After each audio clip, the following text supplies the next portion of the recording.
There we go. Recording. Yes, there we go. Great. Take two on the second episode of the season. All right. Which means we're ready to kick off with our own theme song. Yeah. So hit that theme. When these dads meet world, watching Boy Meets World.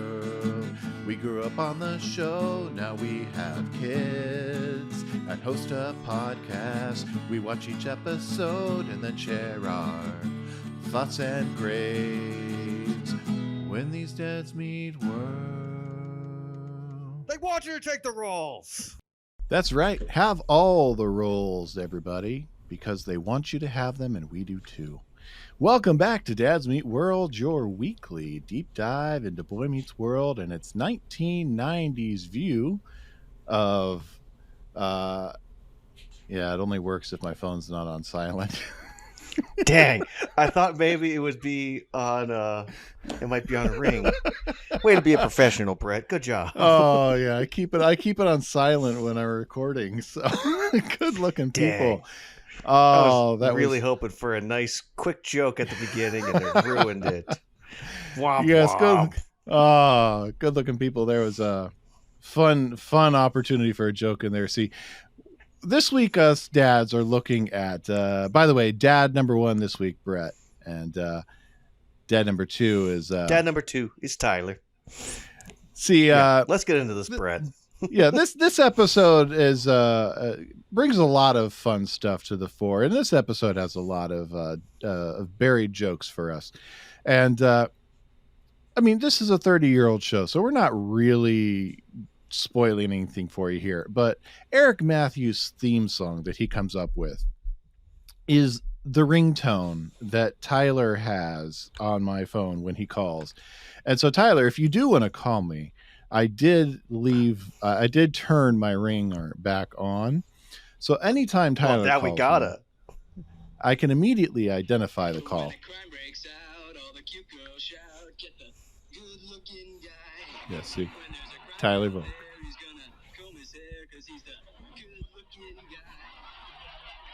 Book him good looking. So yes, this episode has carried many. This is one of the ones that I've seen. It probably won't ever make my top 10 list of best episodes, but it's definitely one I've seen more than a lot of them, just because it was that bonus episode on season 1 when the DVD series came out. Well, I was gonna say, I think you should explain about for those that don't know about the box set that came out, that it was just the first season for the longest time, and they did not release the other two. Yes, for Buena Vista put out season 1, and it was kind of before.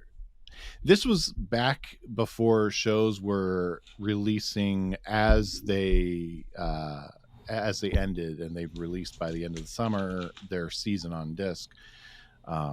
Before we got into the digital age. But Buena Vista put out this box set of this show that had been off the air for 15, 20 years.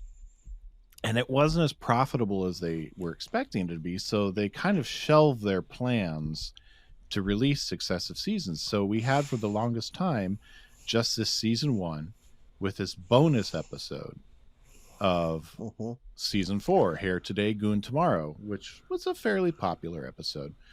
And they threw it on there with some bonus commentary. It's just kind of a special feature.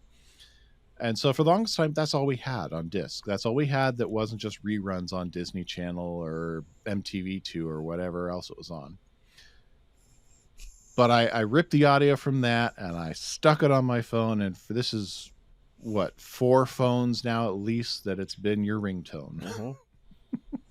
Yeah, well, it was like very early on of us knowing each other in 2007, 2008. So it's been there for a long time. It's been there for a long time. So yes, I underestimate 4 phones. This is at least 4 iPhones it's been there. Yeah.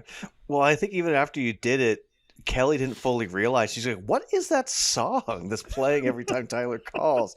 Like, it's from Boy Meets World. She goes, no, that's not. Yeah, I had to point it out in the episode. So, mm-hmm. Yeah. So this is okay.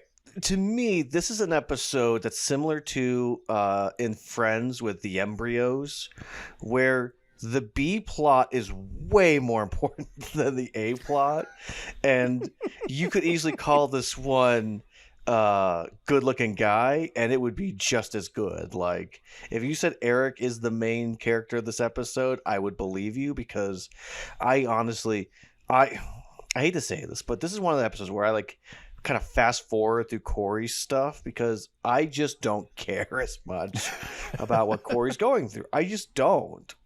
Mm-hmm. I don't relate to it. It doesn't matter. I get it's a huge moment for Topanga, but I more care about Eric's struggles on the couch as a townie. Yeah, I do too, and we'll dive into that. But first, Exactly. just briefly, how are you doing, Tyler? What's new? Oh boy, what is new? Well, okay, let's just take this moment, Brett, because I got 2 rants I want to get to, and you can put this anywhere in the episode, but All right. I got to get these 2 things off my chest. If I don't get them off my chest, I'm going to go crazy, all right? So the first one is, I guess this is the quicker, simplest one, and that is the wife and I decided to show our oldest son the Pirates of the Caribbean series. We showed him the trilogy. Mm-hmm. It took us time. We took them almost episodically in a way. Like we would, show him little bits as we could. We finally finished the 3rd one today. And I'm saying to Sarah the whole time, gosh, Davy Jones's CGI is good. Like if I didn't know it was CGI, I would be like, gosh, this is amazing. Like, how did they do this? Because it is spectacular. I started the 5th one because I haven't seen the 5th one. I was like, I was just going to put the 5th one on, see. And oh my gosh, I cannot believe that 2 movies that are separated by almost a decade are completely backwards. In the sense that the CGI from the 3rd movie, like we watched all 3 of them, and the CGI on all 3 of them are just stellar. And the CGI on this latest one, that still it's a few years old, but it's so bad. Like it is not good. Like it looks terrible. And I'm like, how is it possible that CGI quality has gone down over the years, even though more people should be proficient in it and it should look better, and studios should know better how to use it, and directors and cinematographers, all these people should have a much better understanding than when it was being done in the early 2000s, mid 2000s. Like, how is that possible? Like Davy Jones, is a full-blown character, and you see past the CGI to just this tentacle character. And I'm looking at I didn't get barely into the 5th one, and just this main bad guy, as he appears, I'm like, he has nothing besides darkness around him. Like, what is this character? It's nothing. It's just is. And I'm like, how is it possible that there's things more believable from before 2010 than after 2020? Actually, this movie came out before 2020, but still, Yeah. Still, Brett, still. So. Yeah, I agree. It's there are definite places in movies where it's taken a huge step backwards. Yeah. I mean, I know like there's more artistic choices made now with CGI, and I get that. Like The Flash is one that it takes you a minute to get into it, but once you're finally into it, you're like, okay, this is the style of this movie, and you either have to embrace it or you don't embrace it. But it's just, I can't believe it, The second one is the Travis Kelce yelling at his coach, Andy Reid, during the Super Bowl, which, again, the Chiefs won. I have way more thoughts about that than I have time for right now. But this whole Swifties coming out saying, "Oh my gosh, Travis Kelce, what if he's abusive towards Taylor now? What if he yells at Taylor like this?" And I'm like, there's no reason on earth that Travis Kelce will ever be fired up enough to get in front of the woman he loves and yell at her. It's just not going to happen. But to a coworker, to your boss who they made a call that directly impacted stuff, and you're upset and you're fired up. Yeah, I get that, losing your control in the heat of a moment. I get that. Emotions run crazy when you're doing a sport like football. It just does. One time, Brett, I kid you not, I was on the sidelines my senior year, and they decided to have me split time with a guy, and our team was just not doing well. We were not moving the ball. We couldn't get things going. And I'm just sitting on the sidelines crying because I'm like, I don't know what to do. I don't know how to help my team. I don't know how to make this better. Like, you can't always control your emotions when you're in the heat of a game like this. You just can't. And I've seen girls do it. I've seen grown women do it, grown men do it. I've seen it at all ages of people getting upset and all sorts of fired up during sports. It's just part of sports. It's not part of real life. So I don't think the Swifties need to worry. You want to see women not controlling their emotions well during a sporting match? Go watch a rugby match. Yeah, I've seen the same. I've seen the same attacks hurled, the same thoughts floating around. Kelsey's a walking red flag, and yeah, I'm not a fan of him getting up in Reed's face and shouting right in his face right there. I mean, that's not a good look, but no, it doesn't and he's necessarily even come out saying, mean I did the wrong thing. Yeah, it doesn't necessarily mean that. I mean, I've watched a lot of football, and because they're good, I've watched a lot of Chiefs football. That's the first time I can remember him ever doing that. I've seen him throw his helmet. I've seen him mock a ref by throwing his towel and getting kicked out of a game for it. But that's the first time I've seen him do something like that to his coach or another player. So I mean, yeah, I think that's a bit overboard. Yeah. No, I've seen female soccer players like do dirty hits and dirty plays that are worse than anything I've seen men do before. So no, I don't think we have to worry about T Swift and her safety. So, no. But on a much more personal note, Brett, and this is probably the part that you should have in here, outside of the rants I needed to get off my chest.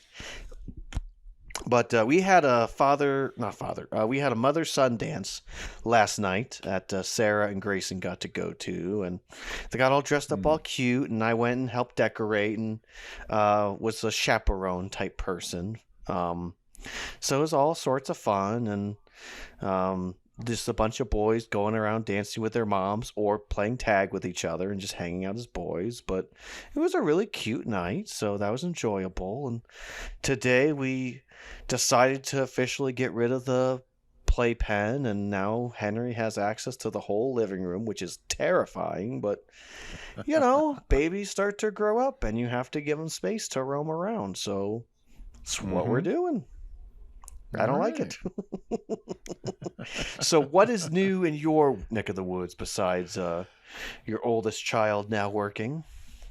Yes, oldest child is finished up 3 shifts now at Chick-fil-A. So we got a kid in the working world, and since she doesn't drive, we are transporting her. We've got middle child who is into Legos, a big on Legos. So he made a purchase through eBay this week. So that was a big step for him. And our youngest is still in karate, so that was nice. He's really taken to it. That was fun. We're recording on a Saturday night, and Saturday mornings is karate day. So that was it's always good to get out on Saturday mornings and see him as the weeks progress. He's getting more and more into it, and he's got a lot of good natural talent for it. And it's really getting into the discipline for him. So it's Kids are all healthy. Family's all healthy. It's just been a good, solid, relatively quiet week at home. Nothing big, outstanding, nothing negative. It's just been a good week. Nice. Yeah. So, what say Brett, we turn should our eyes? Get to this episode? I was just going to say the same thing. Yeah. Let's look at episode 2 of season 4, which, by the way, I don't think I noticed. I mentioned last week. My favorite theme song of all 8 seasons of Boy Meets World, all 7 seasons of Boy Meets World. After Cory expresses his insecurity about his hair, Topanga cuts off 6 inches of her own hair in an attempt to show him how meaningless outward appearance is compared to inner beauty. However, she soon realizes that even she can be self-conscious when she becomes horrified after seeing her new do and decides to get a makeover. Meanwhile, Eric refuses to look for a job and instead lazily stays home watching daytime TV. But what will he do when he gets a glimpse of the real world? This episode was written by Suzanne Estelle Jansen. This is 8th of her 9 episodes that she'll have written through the series. Directed by Jeff McCracken. Originally aired September 27th, 1996, and currently enjoys an IMDb rating of 8.2. We actually picked up a little bit in the Nielsen views. Last week, premiere had 13.1 million. This week, we had 13.2 million viewers. Wow. So, not a lot, but it's a small climb. We're into season 4. I love hearing about these monster numbers today. About 2 million people watching. Gosh, we're into season 4 on a 7-season series where we got to start to expect some drop off here. The good stuff. So let's dive into Eric's Spanish baseball dream. When you said Ken Griffey Jr., I'm like, why'd you say that earlier? I was like, oh yeah, that's how he starts the episode. Yeah. Eric's he's talking in his sleep. It's all Spanish. All you can understand is Ken Griffey Jr. He's announcing baseball in his sleep. Apparently, Jenny McCarthy's getting needy, and he's glad to not be having that dream. He tells Cory that when you're hit a certain age, you're afraid to go to sleep at night. And Cory responds with, when you hit a certain age, you're afraid to wake up. And he's avoiding the mirror again because he's at that gawky, awkward, hate what you look like phase, which Eric assures him every teenager goes through. Except for Eric. Of course. Of course. And Morgan chimes in while they're at the sink in the bathroom, their shared bathroom, with a Mr. Potato Head. Mr. Potato, which lovely visual gag. Really is. I'm curious if they had to pay for the rights to use Mr. Potato, and if so, by how much? You gotta think so. Yeah, I mean, I'm sure they had to, but I'm curious by how much.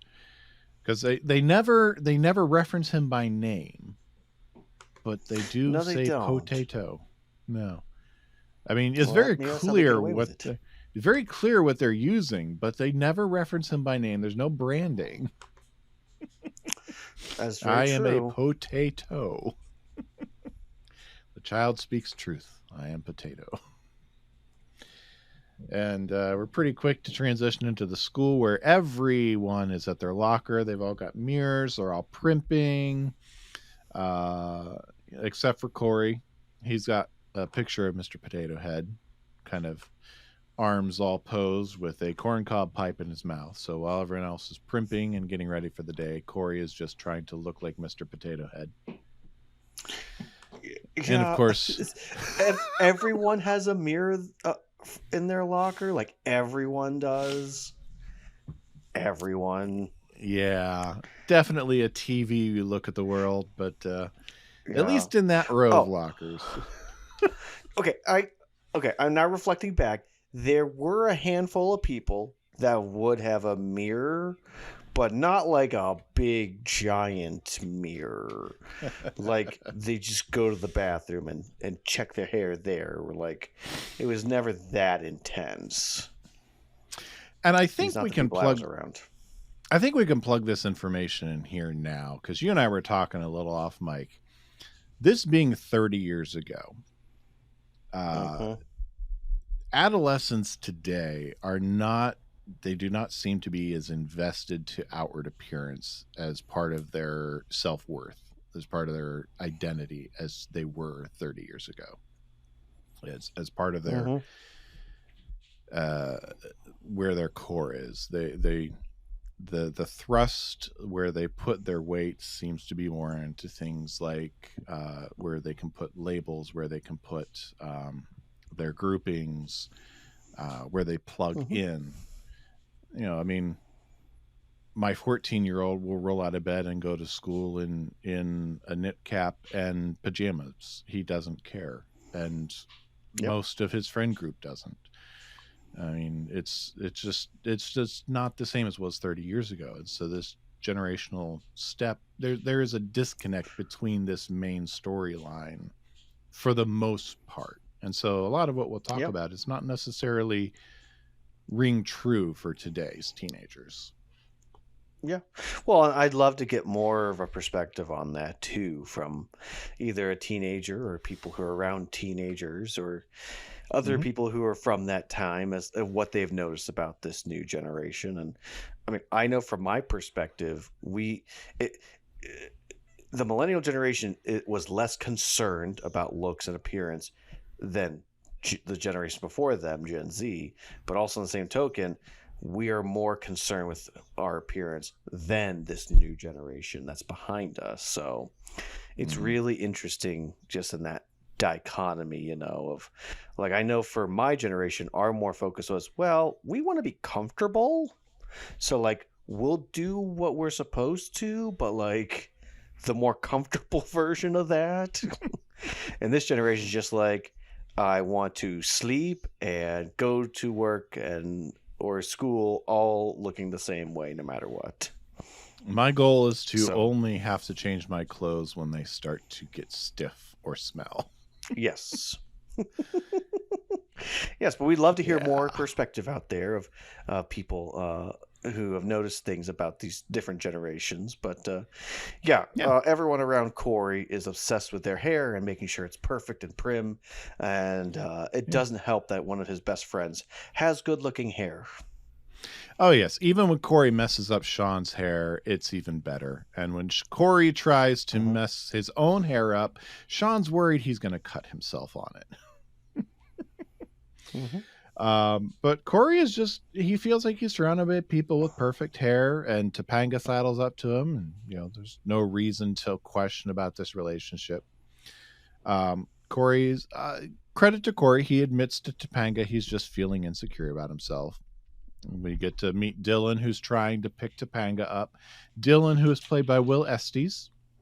This is the third of 3 times we'll see Will Estes here on Boy Meets World. So the last time we'll see him. We last saw him as playing Alex in both the Turnaround and in Career Day in season 2. 58 credits on his resume: Baywatch, Harry and the Hendersons, Step by Step. Step by step, day by day, day by day. Full House. Oh my gosh, real quick, hold on before you keep going. I want you to know we introduced Step by Step to Grayson, and he was so mad in the pilot because the parents were lying that he went, I don't want to watch this show. They lied to their kids. I went, I know, honey, but they kind of all work out and they all, you know, come together. No, they lied to their kids. Moral center. All right. Oh my gosh, so much moral, so much justice. But very anyway, black and white. Secret World of Alex Mack, Law and Order SVU, but best known for his role on Blue Bloods as one of the clan there. Topanga shoots him down. He's the son that sticks with being the patrolman, not going into detective work. Yes. So Dylan leaves his business card. Yes. Which I always find funny. It's amusing. Yes. Topanga tries to convince Cory that have business cards. Oh, yes. And credit to Topanga, she's trying to convince Cory that even though that all guys are trying to pick her up because of the outer appearance, Cory sees her for what's inside, and the only reason he thinks she's good looking is that he cares about her. And Cory and Sean have their kind of moment where they're, yeah, sure, whatever. But Topanga's going to try to convince Cory that it's really not. It doesn't matter what's on the outside. So she takes out a pair of scissors. She decides to hack off a handful of hair and hands it to Cory, who will hold this hair for the next 5 minutes of screen time. And Ben will do some amusing stuff with it if you watch him in the background. Well, and I do know enough of listening to their podcast from months ago. Actually, probably was from last year, so a year ago. More than that, probably. I can't remember. They launched around the same time as we did, but they talked about this early on, and she said, that was my hair. I cut my hair, and we talked multiple times about this length, not this length. No, go this length, not this length. And apparently Michael Jackson being like, show me where you're going to cut. Show me the exact spot you're going to cut, because they were worried she's going to go too short. And oh my gosh. So yeah, just... Yep. Savage. But yeah, she hacks off some more. Cory is just dumbfounded, and she walks past, sees the mirror, and she's gonna scream now. And she screams, and we're out of the teaser and into Act 1. That's quite a long teaser. It is. It's almost an entire act in and of it. Really is. It's the first of 3 acts. I mean, it's too long to be a teaser. It's not a cold open. It really is the first. It's just a 3-act. But so we come back. Topanga is trying to convince herself she's still herself. No one's going to notice until Mr. Feeney comes in. And what the heck happened to you?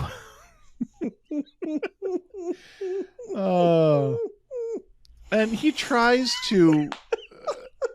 Feeney is on a whole nother level this season. He really is. Topanga explains that she cut her hair in an attempt to show Cory, who holds up the hair to Mr. Feeney, in an attempt to show him that outer beauty is just, it's secondary to what's inside. And Mr. Feeney is just he's giving this explanation that he's proud of her, but there's this smile towards the end that flashes across his face, and it seems to trigger Topanga's, you think I'm ugly too? Says, well, in that case, Miss Lawrence, I applaud your attempt at teaching a very valuable lesson during these extremely vulnerable teenage years. You think I'm ugly? It's just that smile at the end. I don't know if that was an acting choice on William Daniels' part or if that was scripted, but that smile at the end just kind of sells it. Well, this is the first real scene of them together, of him seeing them as more adults now. Like, they are really hitting their stride as more older, able to handle more mature subjects. And so I think he's seeing them more as equals. Because one of the things that we do know is that William Daniels treated them as equals the whole time. And I feel like now they are actual equals in these scenes. They can really hold their own. So, and there's always a chance that William Daniels probably could have had a moment of just seeing maybe him playing with the hair, knowing it's her actual hair, and just kind of like the absurdity of this scene, of how serious it was. And but yeah, just so much goodness in this whole thing. Nice going, Feeney. Yes, Sean. And so we're going to transition to the girls' bathroom. Cory's going to come in, and boy here, hiding his eyes. You might want to scatter. You might want to scream. No one's fake. It's Cory. Everyone knows Cory's a good boy. He's a nice boy. We're 4 years in. He's never been able to shake this idea that he's a nice boy. Even those he's 3 safe. or 4 episodes where he's what was the expression? Totally parentally acceptable. PA. Even those few episodes where he was painted as the bad boy. I do love in a few episodes, there's that guy who's like, yeah, we're all a dangerous kid. So other girls leave. Cory's trying to talk to Topanga, and he's still holding the hair. He's not sure what to do with it. But Topanga, she confesses she thought she was comfortable with her appearance, but now she's shaken, and she kind of sees herself as being shallow because of that. And he tries to raise her spirits in all of this, and remind her that he asks her how long to take to grow your hair this long. About, what'd she say, about 7 years or so? Well, that's perfect.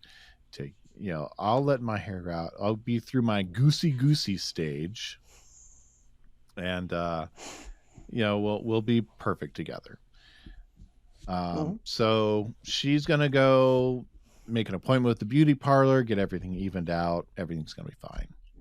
And then Sean, after Topanga leaves, Sean emerges from a bathroom stall, which I have to wonder what's Sean doing hanging out in the girls' bathroom stall. Other than the scene required it. Girl stall. Yeah. Real world question, why are you there? I don't know. But Sean's there. I think it's best we don't ask those questions, Brett. Yeah, it's for the best.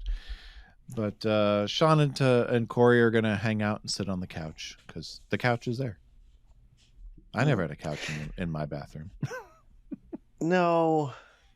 I was gonna say, I feel like that's a question we should have asked the ladies, but I know that anytime I've been curious and I've had to peek into or go into a girl's restroom when no one else is there, I have seen a couch or two, but it's not very common everywhere. So yeah, but it is a funny I've bit. seen it a few times, but yeah.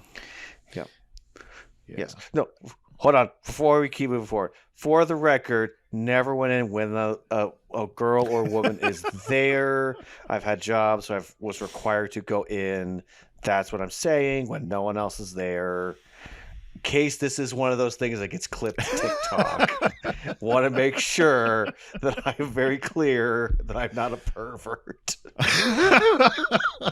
That part's going to be clipped just because. You're welcome. Yes. So now we get to the real story of the episode. We are in the Matthews living room where Eric is eating Cocoa Puffs from this comically large bowl in his bathrobe on the couch. And he's just looking at the TV saying, "You solve that crime, you fat man." And Amy comes in and, "Weren't you going to look for a job?" Eric's going to become a detective. He's been watching these guys on TV. He's seen all different kinds of guys solving crime. And you know what they don't have? They don't have a good-looking guy. So he's going to be Eric Matthews, good-looking detective. And we get this clip that introduces the theme song. Check it out. I already thought of a theme song. Oh, when a crime breaks out, all the cute girls shout, "Get the good-looking guy."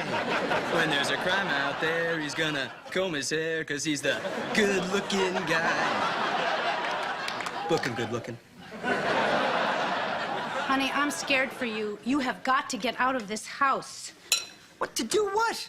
I mean, Mom, let's say I do find one of these so-called jobs. I mean, with nothing better than a high school diploma, the best I can ask for is minimum wage. And what they take out for taxes?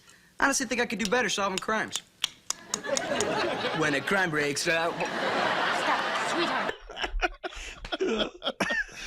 Okay, how long do you think he's been sitting on that couch watching detective shows? That's the real question. Oh, at least 4 hours from just those descriptions alone. So probably more than that. We're talking 6 hours, I'll bet. Well, I mean, I was thinking maybe he's getting to the end of like the first week of like being back, and his parents like, well, we'll give him a few days to, go find a job and everything. So I think I guess I phrased the question wrong, but I'm thinking we're at like a week of like him being back, first week of school, week being back from the trip, and he's not moved off the couch. Yeah, I'd say that's probably a fair. We're either at the end of the first week or the beginning of the second week, I'd say. Yeah, that's also fair too.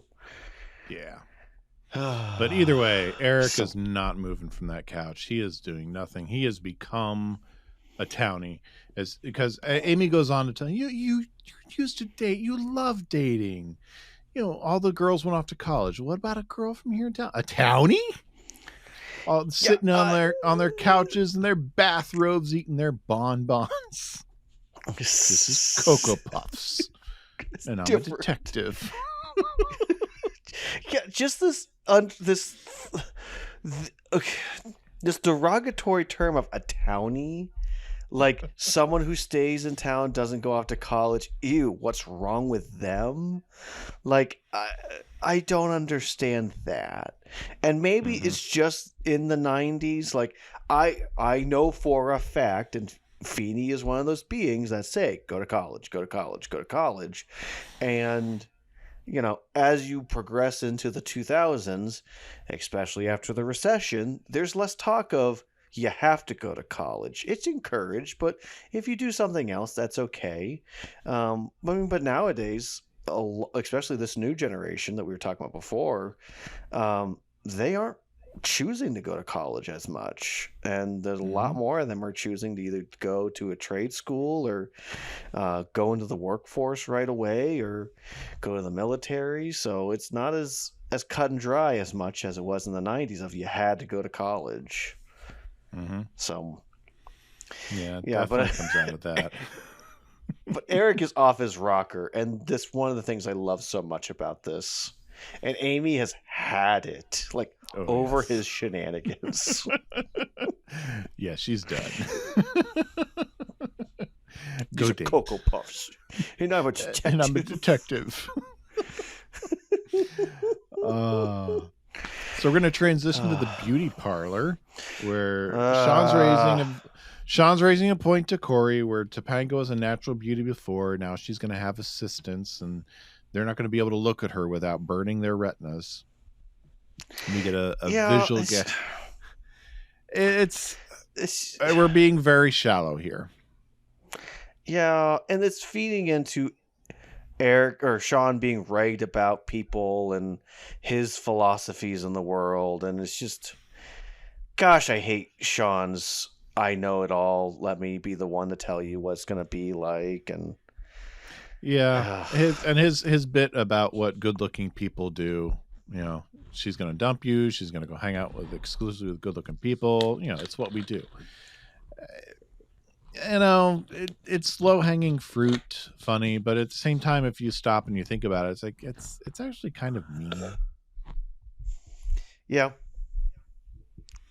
Well, Sean is not realizing it, but he is completely just putting Cory down in this whole situation. Yeah, because later on, he's going to talk to Topanga about, I'm going to jump ahead here for a moment, but he's going to tell Topanga, look, my friend, a pretty good-looking guy, in my opinion, but here, he's lumping Cory in with someone who is, down gross. Here, at the potato level, when he's talking directly to him. Don't you mean a potato level? Potato. So, he's kind of talking out of both sides of his mouth here. Huh. What a teenager. Yeah. But Cory's got his belief that the universe is going to work out. It's the haircut cycle of shame. The universe knows they're supposed to be walking together hand in awkward hand. And then Topanga comes out and Cory says, this universe blows. Universe blows. Which is a great line. I love it. Uh-huh. But I do love Sean's reaction of, she's my best friend's girl. She's my best friend's girl. Oh, the heck with it. Marry me. Trailer Park. I actually no education, but my hair does this. I actually clipped that because I enjoy that. Oh, good. Do it anyway. Wasn't somebody going to say something? She's my best friend's girl. She's my best friend's girl. Oh, the heck with that. Marry me. I live in a trailer park and I have no education, but my hair does this. Sean, shut up, man. I'm going for it. Thanks. I'm back. Good. All right, Topanga. I want the name of the guy who did this to you. You don't like it? No, it's not that I don't like it. It's just that I'm in love with this girl who was never interested in what she looked like before. And now I see makeup on your face and polish on your nails and toes and stop looking at her toes. But they sparkle. I want the name of the guy who did this to you. My stylist name is Mr. Cellini. And Cory, it's just a haircut. It's just some makeup. It's not going to change me. Gotta go. Well, where are you going? This outfit with this hair? Hello, bye-bye. I am so at the mall. Yeah, that So played much for quite from some this time on Disney Channel. Yes, it did. So much from this 40 seconds was in that Disney Channel promo that played forever. Mm-hmm. Oh, yeah. But they sparkle. Yeah. Well, and this goes back to season 2.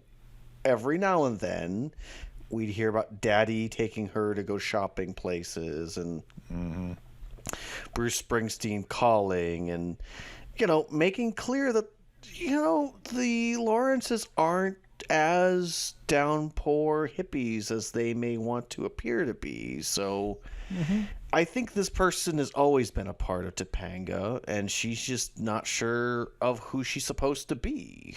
Mm-hmm. Yeah, I mean, she is... It's like there's confusion. Yes, like any normal teenager would have. Yeah. Yeah. So, the boys are going to meet Mr. Cellini. Shut up, man. I'm going for it. Oh, yeah. We're going to meet Bosco, who's played by Dom Herrera. First and only time that we're going to see him on Boy Meets World. 57 credits on his resume, including Golden Girls, My Two Dads, Seinfeld, Lois and Clark, The Big Lebowski, Home Improvement, Everybody Loves Raymond, The King of Queens, Hey Arnold, and more.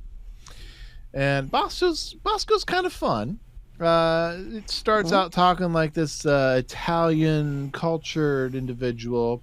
I wept. The Venus de Milo comes in on a Tuesday and says, do with me what you will. Sean's not having it. And he decides to drop the facade and starts talking like a Jersey mobster. Sweetie comes in, drops a C note, bada bing, bada bang, your girlfriend's a looker. And so, yeah, Cory is dejected and leaves because there's nothing else he can do. I do appreciate for Sean that he's like, hey, man, we're just talking. Drop it. Like, don't try to play Sean this can character see to through us. it. Sean's got good street smarts. He can see right through it. Oh, yeah. Oh, gosh. There's so much ridiculousness with this whole situation.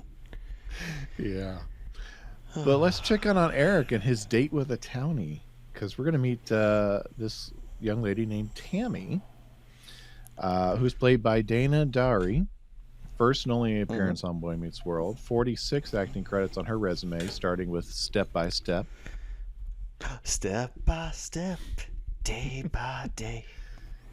Baywatch, Seventh Heaven, Hannah Montana, Perception, Malignant, American Horror Story, Robot Chicken, The Neighborhood, and more. Nice. And their conversation kind of starts off with he's in college. He's in town because he didn't get into college, and neither did she. And he talks about he interned at the news station. People want experience. Well, he's 18. He's lived. He's got life experience. And that's when Tammy reveals that she's got some life experience of her own. She's got a 2-year-old. Between daycare and working double shifts at the Dairy Queen, she really doesn't have a lot of time for anything else. And Eric has his parents helping out. She doesn't. Yep. And it really starts to sink in just how fortunate Eric is. And that kind of hits him pretty hard on this date. Yeah. Well, okay, here's a point that's going to be hard for you and I to talk about because we're two guys, but I noticed something about this date and about I think the way that they style her, like they've styled Topanga this episode to be like she is now the bombshell of the show, like officially, she is now this beauty. And this girl, the way that they have her is almost kind of frumpy in a way. Like, it's just this weird dichotomy in this episode. And, in my opinion, she's a beautiful woman. And I'm sure that if they actually spent more time at making sure she looked really nice, she would have looked better. But, like, it's just this weird thing they did this episode where they didn't give her anything to make her stand out on this date, almost like she is a quote-unquote lower status of date that he is going on, which is kind of just crappy in my opinion, because again, I think she's beautiful, but I don't think it's anything to do with what they did for her being on the show. So I don't know, does that make sense to you? I think they made a conscious choice to go with more frazzled, less well prepared for the date, kind of a real world, I'm a mom, I'm a single mom working double shifts. I don't have time to get gussied up for the date and show up like that. Yeah, fair. Yeah. Just to go to Chubby's. Exactly. Chubby's. Yeah, I mean, who's going to get dolled up for Chubby's? It's a rat hole. Yeah, but yeah, I think Eric really starts to realize that his parents are supporting him a lot more than other people are getting supported. Mm-hmm. Yeah, there are other people. And as much of a struggle as it was for him to graduate, there's other people that had a much harder time getting there and didn't have as much help. Yes. Yeah, and that gives them a lot to think about. And so we'll turn our attention to the next day at school and Mr. Turner's class. After breaking up the cluster at Topanga's desk. Oh, got a new haircut? Yeah. They're going to start learning about a new Focus, book. Mr. Turner. Some of us are here to learn. New book about John Merrick, the Elephant Man. Cory has hope, as their situations sound very similar, until he hears that Merrick died because his large bulbous head rolled back and he died. And I love the question, when did he grow out of this death? And Feeney comes in and reminds the class of upcoming picture day, and Cory has his fantasy of the yearbook pictures. And did you ever pause to see what the quotes are underneath their pictures? No. Well, Topanga's is Queen of the Hotties. Sean's is Wait, There's Enough for Everybody. And Cory's is I'm a Human Being. Because Cory, of course, has a bag over his head in the yearbook photo he's imagining. Mm-hmm. I did notice that one, yes. Yes, that's the one they stop on, so we all do definitely see that one. But Sean's wait, there's enough for everybody. Oh, but all this is enough for Cory to go find Bosco after school. He's going to drop $75 for Bosco to work his magic. That's way too much. Cory has $75 in walking around money. Listen, Cory, especially this season, has money out the wazoo, which doesn't make any sense. Mm-hmm. Those chores must be paying off real good. Especially just this soon off of a cross-country trip. Yeah, I'm calling a little bit of shenanigans on Cory's financial status. Yeah, I don't know. But either way, he's going to drop $75 on a haircut and style. A little cappuccino for a whiny boy. All right. I have a theory now. What if grandma, she can't ever see them now, so she just constantly sends them like $100. Like every month she's sending them out like hundreds of dollars because she's like, we I haven't can't seen her see since ya. season 1. Yeah. Yeah. Here's $200, have fun. Oh, I heard you went on the road. Here's $400. Yeah. Grandma, I'll the buy secret it. person footing the bill. Why not? I'll buy it. Sugar mama. I'll buy it. So we'll transition back home. Eric's on the couch again, and this time Alan walks in. Yes. Much different interaction. Yes, Eric is moping because he's been hit with the realization that everything he's doing, everything he's eating, everything he's sitting, he's watching the TV, it's all theirs. And I'm a townie.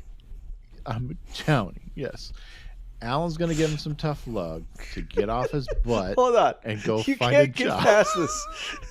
He says, you bought the cereal, you bought my clothes, you bought the cereal, you bought the milk, which was white when it started, and now it's chocolate, now because it's Cocoa Puffs. I was sitting here for 9 hours, and then... Get off your butt and find a job. He does say, thank you, Daddy. Yes, he does. 9 hours. Wow. Yeah. But tough love. He needs it. Yeah. I gotta say, when I was on break from college and had nothing to do all day, I could see myself just sitting and just watching TV, eating Cocoa Puffs all day long. Like, if you don't have plans, it makes sense. What else are you going to do? Yeah, if given the opportunity, I would have. I didn't have much opportunity on breaks, but on those days where I had the opportunity to, yeah, sure. It's easy to. Yeah, exactly. Yeah. So let's go switch back over to the salon. Yes. Actually, we're going to go to the bathroom first.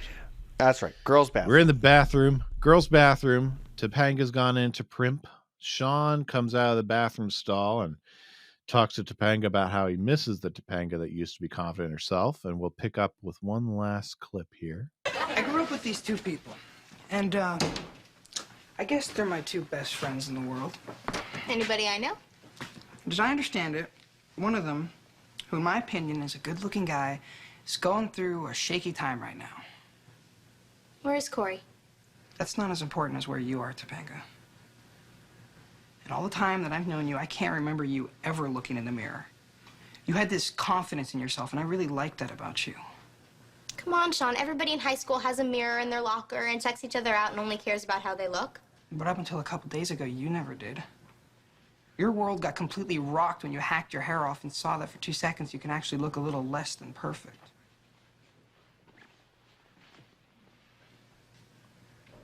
This isn't me, is it, Sean? Well, not the Topanga I know. But obviously we're all at that age where we're going through changes. I mean, Sean makes some good points. Yeah. Now, I'd argue that she could have whatever hairstyle she wants. She can throw on whatever makeup she wants. The problem is her staring at the mirror, her fixating on trying to make herself look perfect. Like, that, I think, is the real problem, is that she is so focused on parting her hair the right way, the way everyone else does, because she's not like everyone else. So I think that's what he's trying to get at for her. Exactly. Yeah, there's nothing wrong with the haircut. There's style and everything else. But as she said it, everyone has the mirror in their locker and looks at each other, and it's the focus. It's how much time is being spent on it and how much attention is being given to it. And she's so focused on it, she doesn't even know where her boyfriend is. Right. Well, and, they make the point earlier on in the episode that Sean looks better when Cory tries to mess his hair up. Like it looks good even when you're not trying to. Like there's a point of, and I think this is the thing we were talking about before, this generation of the less you're worried about what it looks like, the more you're just you, the more you can just be. And there's a lot of wisdom to that. Yeah. So Topanga wets her hair because that's the best way to fix it all. She soaks her hair, she whaps Sean in the face with it, and runs out to the beauty parlor, which, by the way, this is happening. Cory's at the beauty parlor during school hours. He must have an off-campus lunch where, you can go out to the frozen yogurt and some occult. You can go out to the beauty parlor. Topanga runs in to stop Bosco's work. Is this the end of school and Topanga doesn't realize that the school day is over, Brett? Is that what's going on? Well, that's possible. She is a little fixated on her appearance. It's possible. I don't know. She tries to stop Bosco's work, but he's already finished. He turns Bosco's Cory around because it is his masterpiece. Everything else before it was dreck. But he didn't do jack squat to Cory. No, it's exactly as it was. Not a hair out of place. He didn't do anything to Cory. $75. He handed him a cappuccino and pretended to run the clippers over his hair. Yeah, I mean, I will say, unless he actually took some time to help him to understand how to take care of his hair, that could be part of it, giving him more knowledge about that. I could accept that, like, hey, if you use this product, this will help you, feel more confident, yada yada. So, because as time progresses, Cory does fit more into his hair, and especially when he's older, spoiler alert, his hair is longer. It doesn't look as crazy, so that helps. So, I don't know. Yeah, it's possible he did. Knowing Bosco and the way he operated the first time around, probably not, but... But Topanga is the wet rodent. What did you do to my work? But Topanga is like she's falling in love again. She sees Cory as beautiful. He sees her as beautiful, even though she's a wet rodent. And they're both as beautiful as they always were. And the music plays and everything swells. And we're all done with that part of the story. All right. So we have a very special guest in studio with us. Yes, we do. Special guest, you want to introduce yourself? Oh, hi, I'm back again. Well, would you like to who is introduce back yourself? again? Yes, it's been a while since we've had you in studio. Yeah. Who are you? Hi, I'm Abby. How nice to see you. Well, not see you, but Yes, they can I mean, see your you, but face we is can't actually see them. here this time. Yes. yeah. Well, welcome back. It's been a while. So we didn't have you at all in season 3. Mm-mm. No. No, But we we're glad to did. have you We in had her season. for... No, Oh, that's sorry, we right. had season 2, not season 3. You're right. Yes, not at all in season 3, but starting off season 4 in a good way. And Tyler kind of caught you on the fly just as we yawned for the camera, just as you're coming off your third shift of brand new job. So thunderous applause. Okay. First job. Yay! But since tonight's this week's episode is about haircuts and everything, Tyler wanted to pose a few questions to you specifically as a teenager, as someone with experience with haircuts. So Tyler, why don't you take it away? Yes, so this all started because I asked my beautiful bride, hey, have you ever had a life-changing experience with a haircut? And she said, yeah, I was really upset and cried about them. And so like, well, okay, but if you had like a good experience, like, yeah, I feel experience. Like, is it one where like you feel like you finally have become yourself? And she went, no. So I went, okay. She goes, I have had good haircuts. I said, okay, fair, fair. So I was like, ooh, I know. I'll call your wife because I figured you weren't home yet. So I was like, oh, I'll talk to her for a second. So I asked her the same question. Have you ever had a life-changing haircut? She went, yeah. I went, one where you like your whole identity was like revealed to yourself? She went, no. So I was like, ha, 0 for 2 so far. And then all of a sudden you guys walked through the door and I went, ooh, ask Brett to ask Abby. She's like, Abby, Tyler has a question for you. So the question was, and now I'll pose it to you in the present tense, Abby. Have you ever had a haircut that kind of just, changed your life and just kind of helped you embrace of who you are? Yes, I have. How so? Okay, so for some reason, pretty much my entire life, I was really stubborn about my really long hair and would not cut it, even though I did not take care of it. I hated it, but was stubborn for some reason. I don't know why. So I eventually cut it down to my shoulders, which was already good. And then I completely cut it, like short. And it was great. Everything was freeing. It was amazing. I was like, man, I've been missing out all these years. So yeah, I've been more confident lately, all that fun stuff. Good. So do you feel like um, sometimes you just have to embrace whatever the haircut is that kind of helps you feel the most like you that's already there? Or do you think it's just a matter of a burden has kind of been taken off of you because you finally have a life that you can take care of consistently and thus able to relax more? Hmm. Probably a little Sorry. more of the probably a little more of the first, but the Mhm. second definitely plays a part as well. Okay.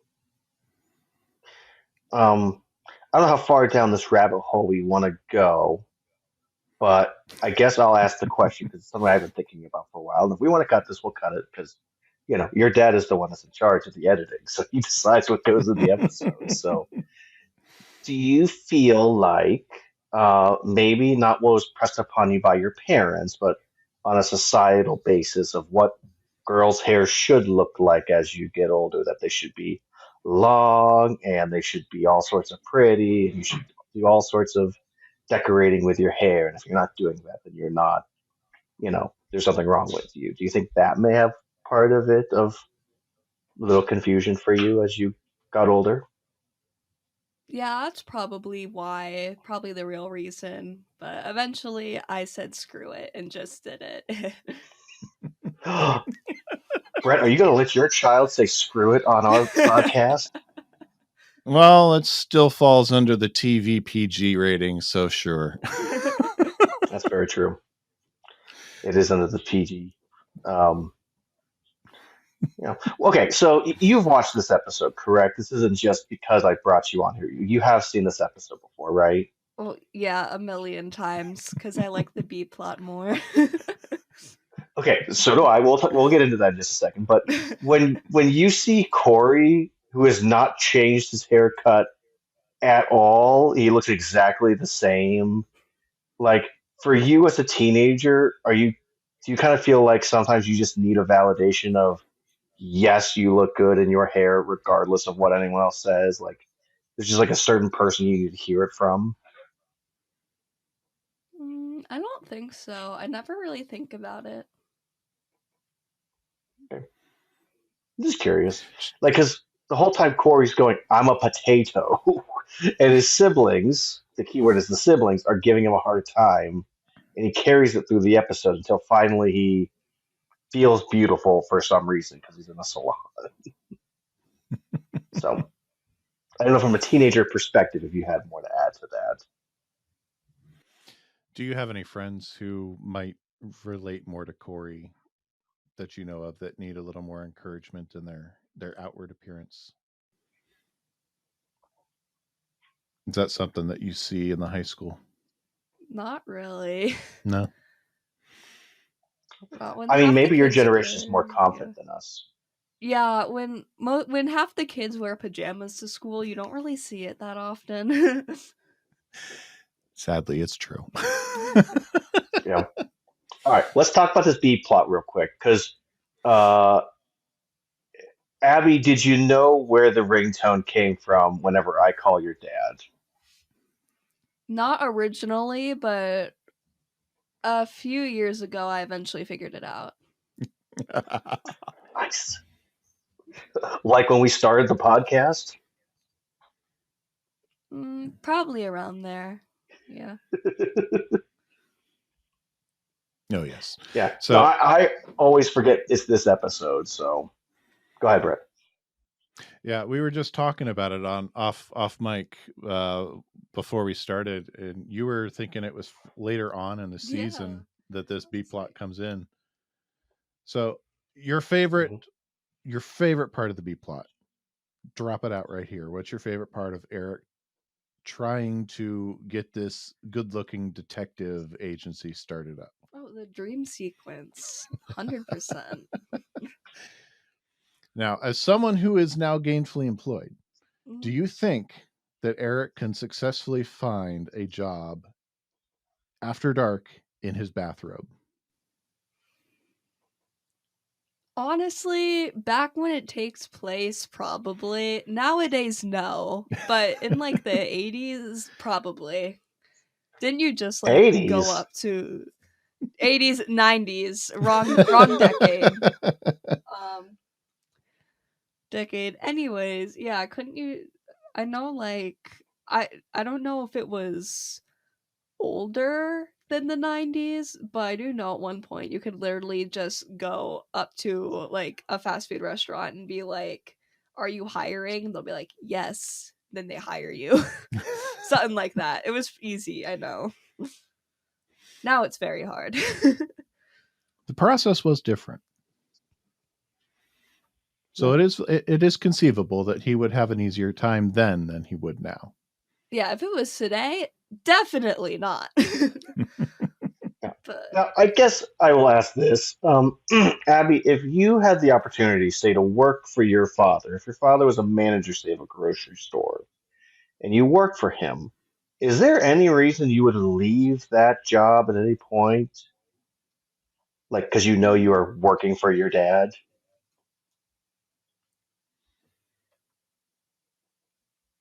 I mean, like, eventually when I, like, move away and stuff and actually start my life, but in high school, I'd have no reason to leave.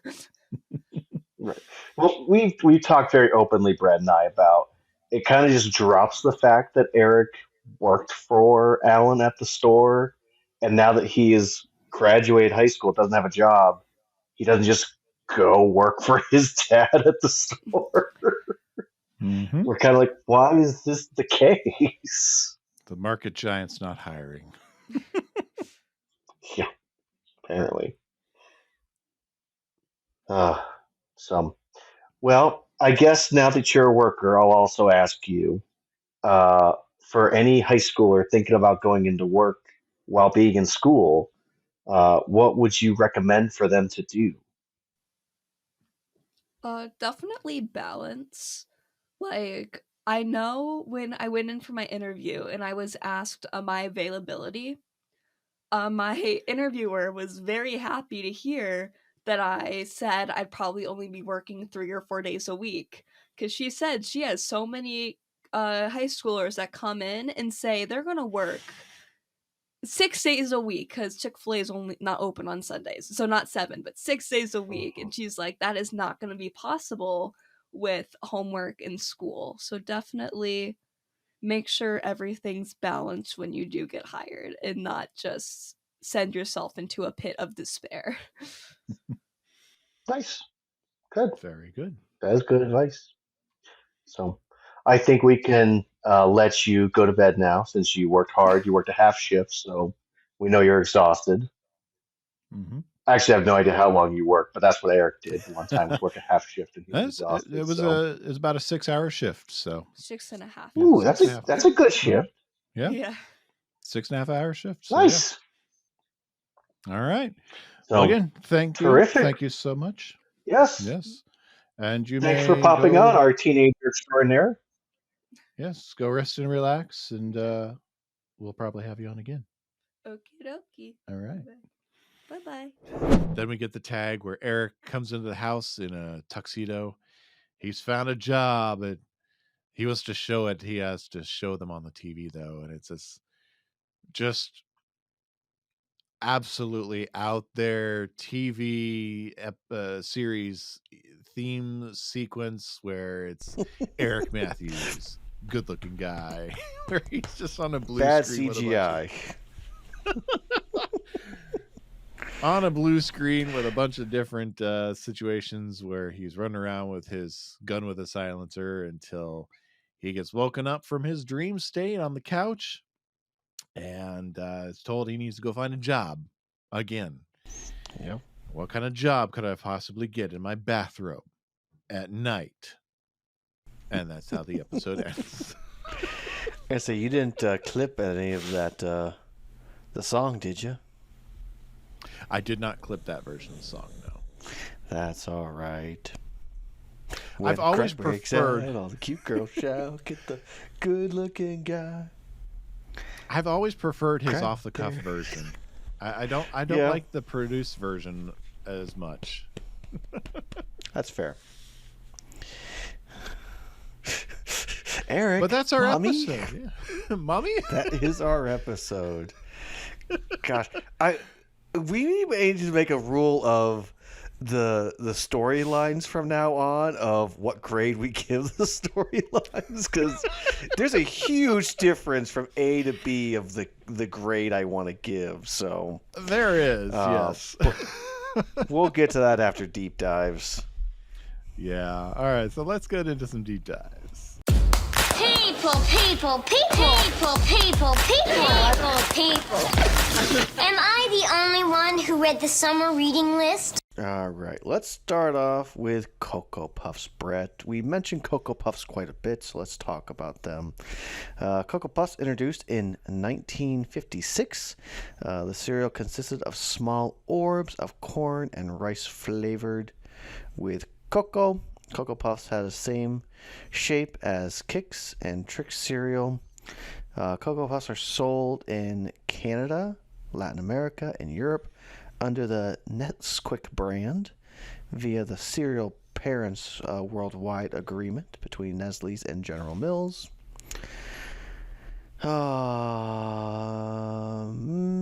Yeah, let's go Mr. Potato Head, because he was introduced at one point. Didn't say Mr. Potato Head, but it was a Mr. Potato Head doll. So, was invented and manufactured by George Lerner in 1949. First distributed by Hasbro in 1952. It was the first toy advertised on television and has remained in production since. The Mr. Potato Head, for those that don't know, Potato Head comes with a bunch of stuff you can mix and match. We're going to skip the original things that I looked up, Brett, because I didn't notice this before, but a name popped up while we were going through this episode, and that would be Quinn Martin.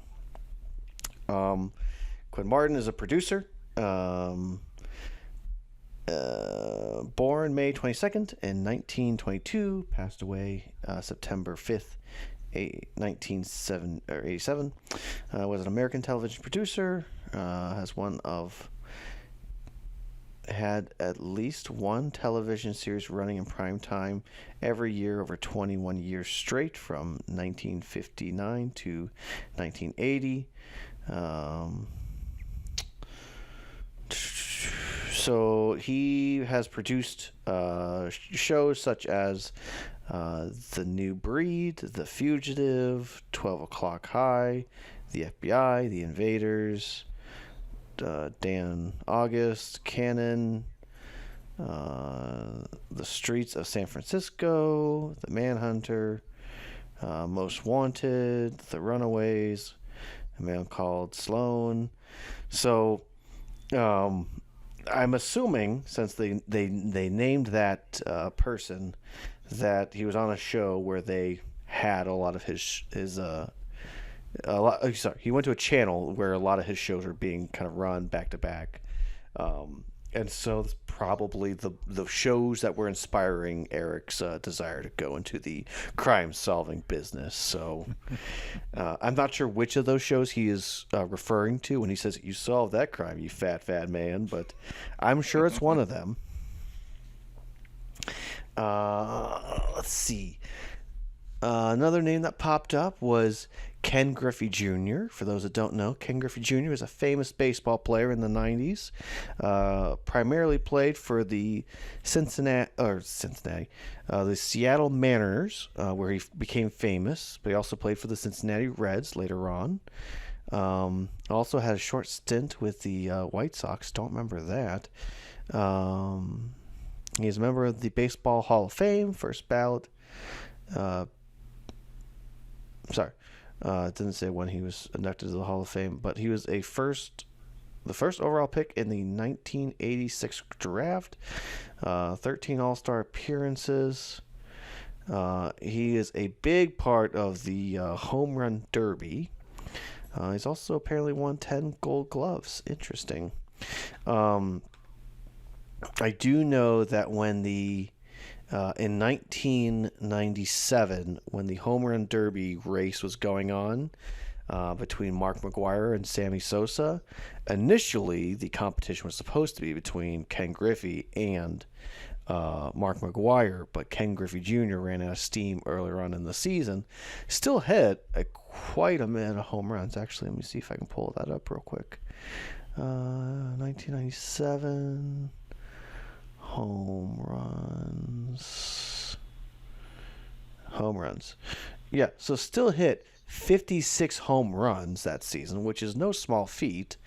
It's only 5 away from tying the record that was established beforehand. So a really good season for him, but he was not able to get as high up as Sammy Sosa and Mark McGwire did. There's a really good documentary about that. I highly recommend it.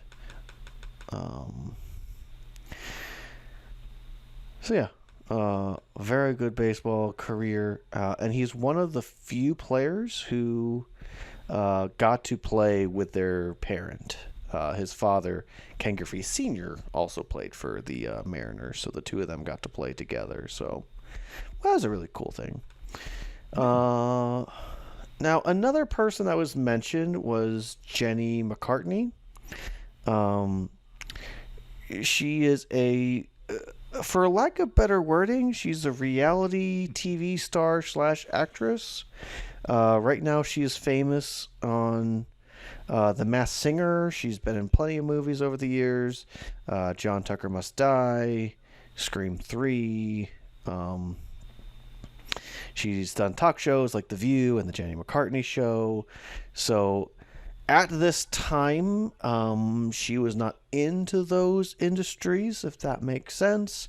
And I don't want to talk about anything further, so we're just going to say that she was a pretty lady at the time that Eric was interested in. So, yeah, let's leave it at that for right now. So, yeah. The last thing let's talk about, Brett, is the Elephant Man. Joseph Carey Merrick, born August 5th, 1862, and passed away April 11th, 1890.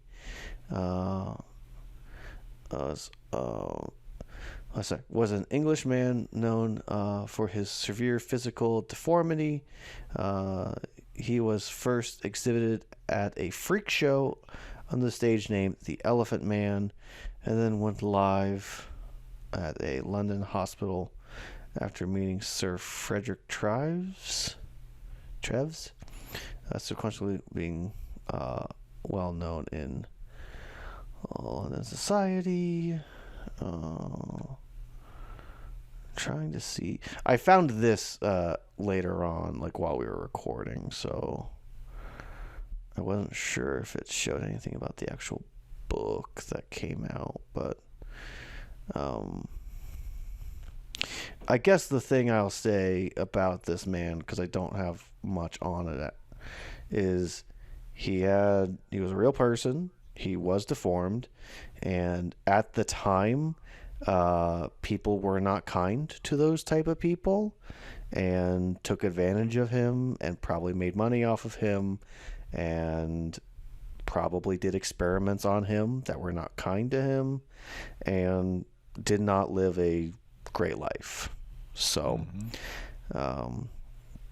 not a great reason to be famous, because you can't control the way that you were born, and I don't think he would have asked to be born the way that he was. So anyway, I don't think that Cory is a good comparison to the Elephant Man. As much as much as we're trying to go back to season 2 of the book relating to Cory in some way, and how Cory likes to teach if every book relates back to them, but no, I don't think the Elephant Man is a good representation of what Cory was going through at the time. I'm sorry, Cory.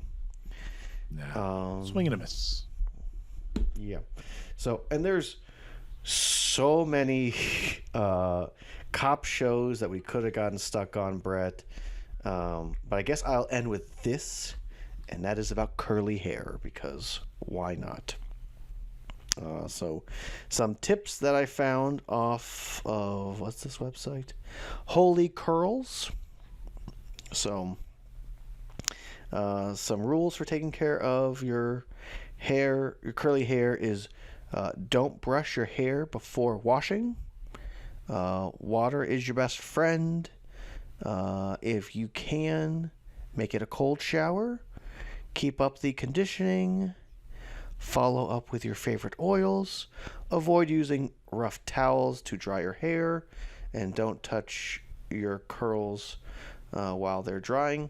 Now, the reason I bring this up, Brett, and something that you and I have discussed before, is Cory and his obsession with wool and how it makes him feel. I'm wondering if when the wool touches his head, touches his hair in particular, if it kind of gives him like the heebie-jeebies from the way that it because it's a rough material, so if it kind of goes on his head, he doesn't fully understand emotionally what he's feeling, but he knows that it doesn't make him feel right because of it messing up his hair. So I'm thinking this is part of the reason why that wool is such a big factor. Could be. It is. His obsession.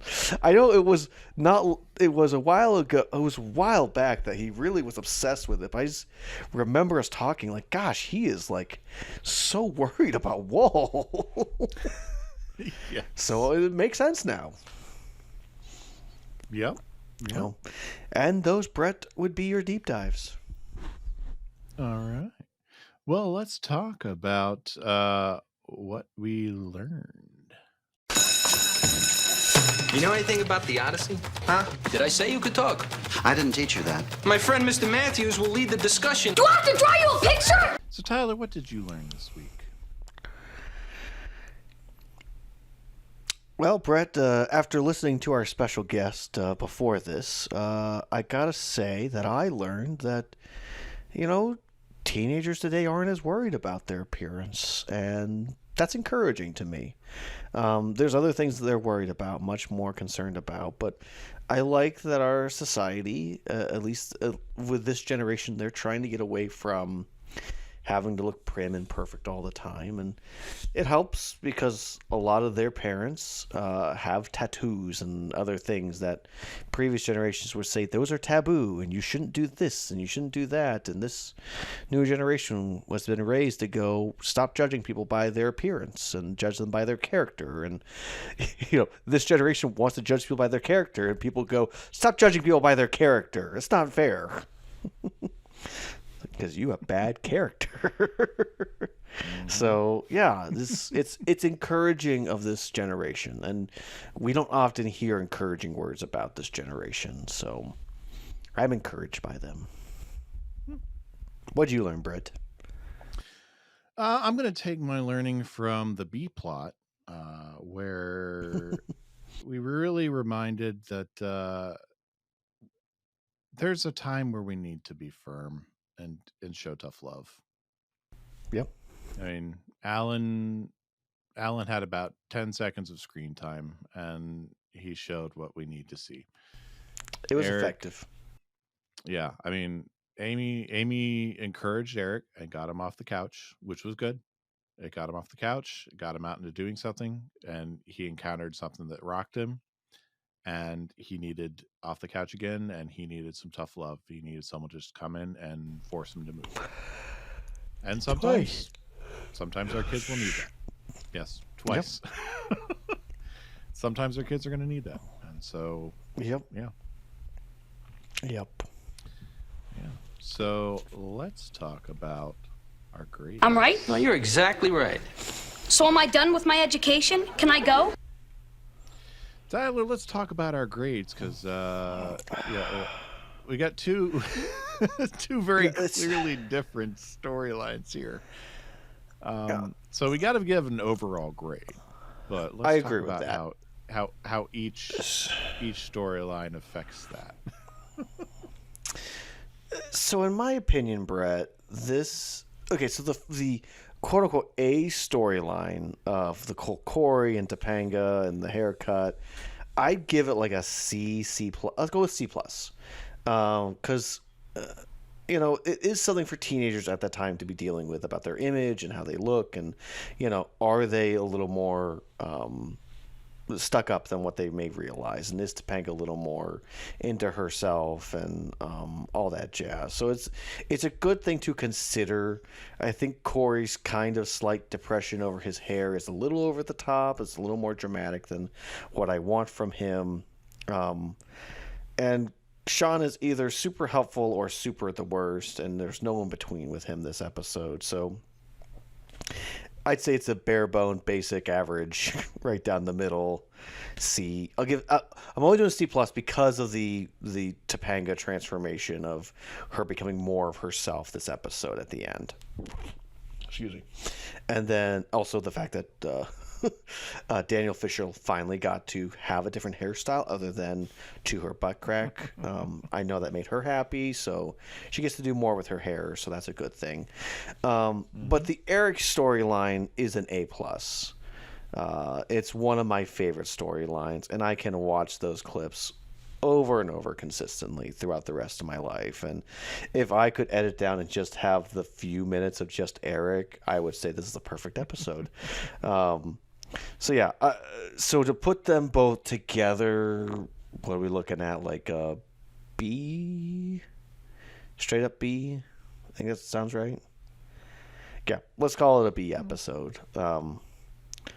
It's a good episode. It's I would watch it again, of course, but I mostly want to watch the Eric stuff again, and we have more of a sentimental relationship to this episode, so that's probably giving it a little more than it should, but it works. It's a B.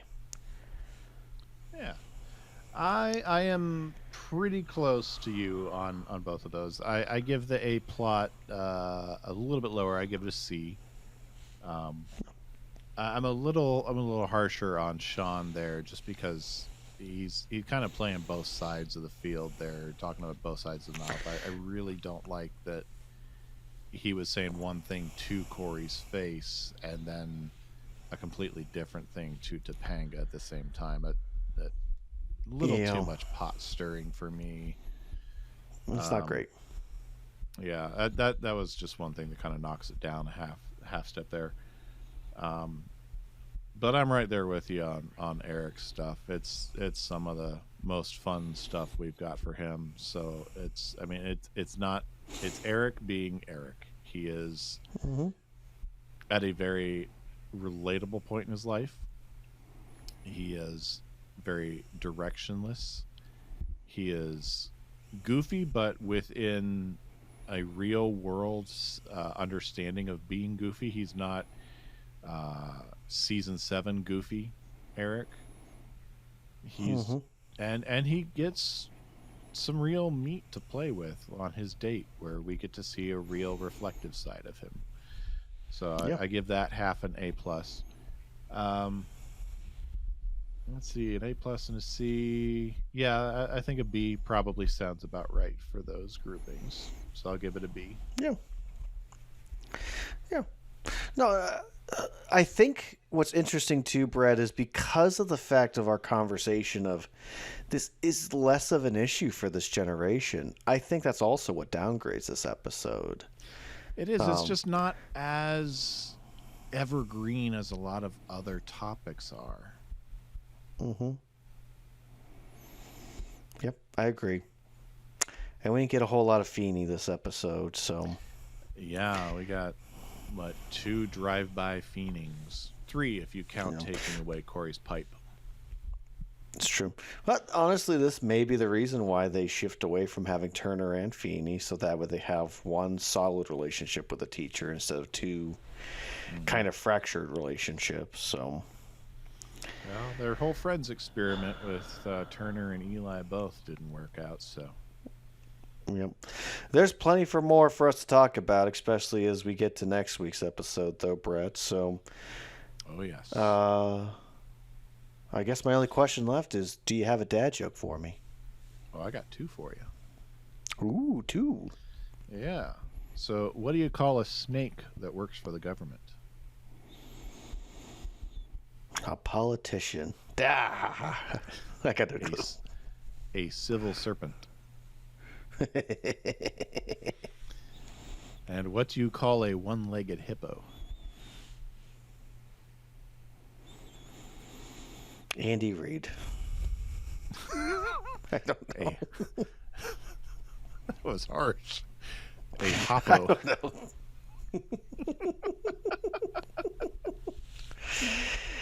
Oh, golly gee. Oh. Well, that's it for us, good-looking people. I thought we were going to go out on a little higher note than making fun of Andy Reid. I'm tired, man. I'm done. You can, if you're a Chiefs fan, you can hurl all of your insults at Tyler through email at dadsmeetworld at gmail.com. Geneva. Yeah, bring it on. Patrick Mahomes sucks. You can reach us on social media across Facebook, Twitter /X, TikTok, Instagram at dadsmeetworld. And if you like any of our Dads Meet World artwork, we are refreshing for season 4. You can check it out at dadsmeetworld /threadless.com. Yeah. Well, Tyler, that's all I got for this week. Looking forward to next week. Me too, and I'm looking forward to the Chiefs getting a horrible draft pick and falling into the abyss of the NFL. Hey, how about 3 Super Bowls with no holding calls? That's not suspicious. A wink. That is a little bit suspicious. Yeah. Come at me, Chiefs fans. You scared? In the parlance of today's youth, yesterday's youth, come at me, bro. Yeah, come at me, bro. What's up? Well, until next time, good looking. And now you all know where your name comes from, good looking people. I'll see you. Yeah, good looking people. You good looking. You know, how can I learn so much every week and still be so stupid? Dads Meet World is a production of Headfirst Studios. Headfirst Studios. Tell your story.